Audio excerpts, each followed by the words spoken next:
দর্শক, এরই মধ্যে আপনারা দেখেছেন যে প্রথমার্ধ শেষে কিন্তু 1-0 পিছিয়ে পড়েছে ব্রাজিল। এবং ম্যাচের শুরু থেকেই আপনারা দেখেছেন যে জাপানের ফুটবলাররা কিন্তু ব্রাজিলের জালে মুহুর্মুহুর আক্রমণ করেছিলেন। শেষ পর্যন্ত কিন্তু যে গোল সেটির কিন্তু দেখা পেয়েছে জাপান। এই মুহূর্তে আমরা রয়েছি ঢাকা বিশ্ববিদ্যালয়ের টিএসসিতে এবং এখানে সমর্থক যারা রয়েছেন তাদের অনেকটাই মন ভেঙেছে। ব্রাজিল সমর্থকদের আমরা দেখছি যে শুনশান নীরবতা। তবে সব কিছু ছাপিয়ে ব্রাজিলের সমর্থকরা যেটি বলছেন যে দ্বিতীয়ার্ধে ব্রাজিল এই জায়গাতে কামব্যাক করবেন এবং ব্রাজিল কিন্তু আসলে তাদের প্রত্যাশা যে এই ম্যাচে ব্রাজিল কামব্যাক করে শেষ পর্যন্ত জয় ছিনিয়ে আনবেন। তবে আপনাদের জানিয়ে রাখি, যেহেতু রাউন্ড 32 ম্যাচ এটি, এই ম্যাচ থেকে কিন্তু আসলে হারলে ব্রাজিলকে বিশ্বকাপ থেকে ছিটকে যেতে হবে। অন্যদিকে রাউন্ড 16-এ কিন্তু কোয়ালিফাই করবে জাপান। এবং যেই খবরটি আপনাদের বলছিলাম যে ঢাকা বিশ্ববিদ্যালয়ের টিএসসিতে এই মুহূর্তে দেখছেন যে ব্রাজিল সমর্থকদের আসলে শুনশান নীরবতা এবং ব্রাজিলের অসংখ্য সমর্থক কিন্তু আজকে ঢাকা বিশ্ববিদ্যালয়ের টিএসসিতে এসেছেন ব্রাজিলের খেলা উপভোগ করতে। এবং অবশেষে প্রথমার্ধ শেষে কিন্তু যেহেতু 1-0-তে লিড নিয়েছে জাপান, সেক্ষেত্রে কিন্তু অনেকটাই নীরবতা নেমে এসেছে হাজার হাজার দর্শকদের মধ্যে।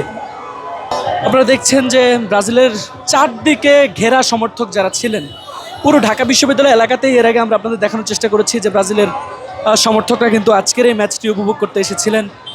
তবে এরই মধ্যে যেহেতু 1-0-তে পিছিয়ে পড়েছে ব্রাজিল, সেক্ষেত্রে কিন্তু আসলে ব্রাজিলের সমর্থকরা আবারও তাদের মধ্যে সেই হতাশা কিন্তু আসলে আমরা দেখছি। তবে সমর্থকদের সঙ্গে আমরা কথা বলেছিলাম, তারা যেমনটি বলছেন যে ম্যাচের দ্বিতীয়ার্ধে ব্রাজিল এই জায়গা থেকে কামব্যাক করবে এবং তাদের প্রত্যাশা শেষ পর্যন্ত ব্রাজিলের ম্যাচে জয় নিয়ে রাউন্ড 16-এ কিন্তু ব্রাজিল উন্নীত হবে।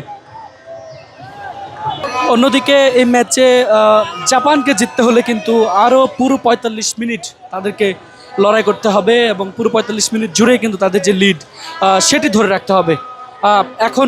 এখনও আসলে পুরো 45 মিনিট রয়েছে। পুরো সময়টা জুড়েই ব্রাজিলকে তাদের বুক চিতিয়ে লড়াই করে যেতে হবে, যেহেতু এখন পর্যন্ত ব্রাজিল 1-0 গোলে পিছিয়ে রয়েছে। অন্যদিকে নিজেদের লিড ধরে রাখতে হলে জাপানকেও কিন্তু আসলে পুরোটা সময় ধরে ব্রাজিলকে ঠেকিয়ে রাখতে হবে। যেহেতু প্রথমার্ধের খেলা শেষ হয়েছে, দ্বিতীয়ার্ধের খেলা বাকি রয়েছে, সেক্ষেত্রে এখনও আসলে নিশ্চিতভাবে কোনো কিছু বলা না গেলেও যে বিষয়টা আমরা আপনাদের বলছিলাম যে ব্রাজিল সমর্থকদের মধ্যে কিন্তু আসলে এক ধরনের হতাশা সেটি চলে এসেছে। এবং ম্যাচে গোল হজমের পর ব্রাজিল সমর্থকদের মধ্যে কিন্তু টিএসসিতে এই মুহূর্তে যারা ব্রাজিল সমর্থক রয়েছেন তাদের মধ্যে অনেকটাই শুনশান নীরবতা নেমে এসেছে। এবং ম্যাচের আগে আমরা দেখছিলাম যে ব্রাজিল সমর্থকরা বেশ উচ্ছ্বসিত ছিলেন পুরো ম্যাচ জুড়ে। কিন্তু আসলে ম্যাচের আগে তাদের সঙ্গে কথা বলছিলাম আমরা, তারা যেমনটি বলছিলেন যে এই ম্যাচে ব্রাজিল জয়লাভ করবে এমন প্রত্যাশা কিন্তু তাদের ছিল।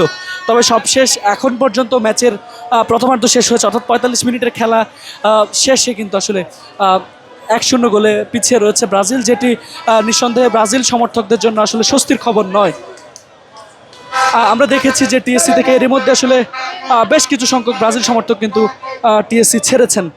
তবে এখনও যেহেতু ম্যাচের পুরোটা সময় বাকি 45 মিনিট বাকি রয়েছে, সেক্ষেত্রে কিন্তু আসলে বাকি সময়ে লড়াইটা বাকি রয়েছে দুই দলের সামনেই।